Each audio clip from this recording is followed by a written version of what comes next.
Happy Monday, this is Martha from Nature Niche, and this week I thought I'd change it up in a big way, out of state.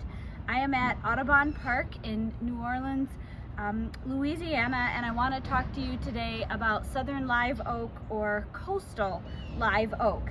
It is a symbol of the South, of strength, stability, and steadfastness. We are west of the Garden District of New Orleans, and it once was a couple of plantations back in colonial days, and this park was named in honor of naturalist and artist John James Audubon, who started living in New Orleans in around 1821. This tree is an icon of the South, with its branches full of Spanish moss and broad reaching huge rounded canopies. There's so many beautiful live oaks in this park. We're standing in front of the Tree of Life, which is Southern Live Oak number 1692. And the species is Quercus virginiana. It is one of the largest trees by wood volume, and this particular Tree of Life has multiple stems. It was germinated and probably planted around 1740. Plus or minus 10 years, and it's about over 27 feet in girth and over 50 feet tall. And they think it's about 282 years old.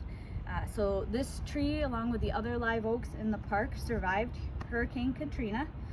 And there's a registry of the Live Oak Society. So that tree is registered there, and that's a 14-state organization that promotes the culture, distribution, preservation, and appreciation of Quercus virginiana.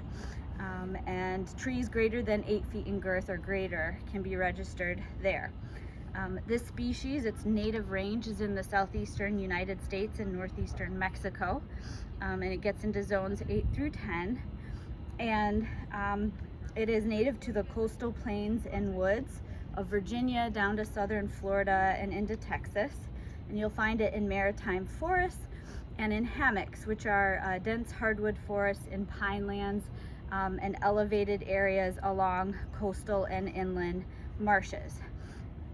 And then it was planted on purpose along many of the southern plantation roads.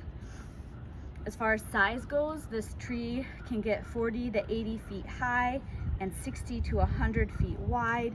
It is long-lived, hundreds to some are even over 1,000 years old. And they grow naturally with other species like southern magnolia, water oak, pignut hickory, redbag, sweet gum, saw palmetto, sugarberry, green ash, and American elm.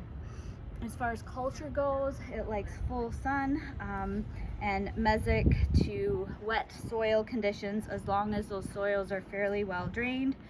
They tolerate a wide range of soils, including soil compaction and salt, which makes it a good park and street tree where there's enough space.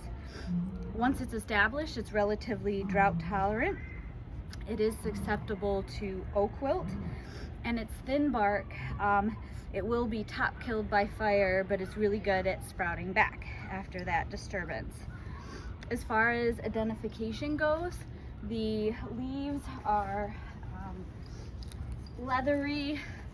Let me grab some glossy ones here, some green ones. So this tree, people think it's evergreen, but it actually puts out new leaf growth in the spring within a few weeks of the old leaves falling. But they are entire and unlobed and kind of a waxy glossy green up to 5 inches long.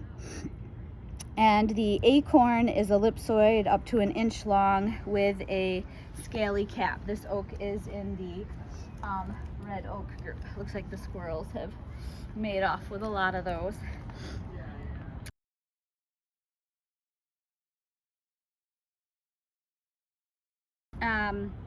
The bark is red-brown and furrowed when it's young, and it becomes gray, even almost black color, and roughens into deeply furrowed, blocky bark. As far as faunal associations go, Live oak is a really important food source, especially its acorns, and cover resource for many species of birds, including quail and turkeys, the rare Florida scrub jay, sapsuckers, ducks, and other mammals like squirrels, black bears, and white-tailed deer.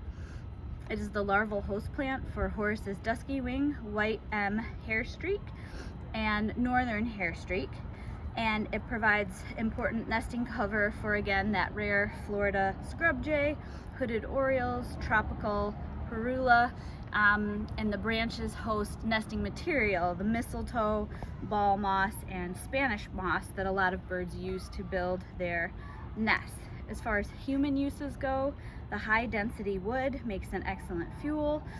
It was once used to build ships, so the nation's first publicly owned timberlands were purchased in 1799 to preserve the trees for shipbuilding. And the USS Constitution, also known as Old Ironsides, its hull was made out of live oak, and it survived repeated cannon fire during the War of 1812.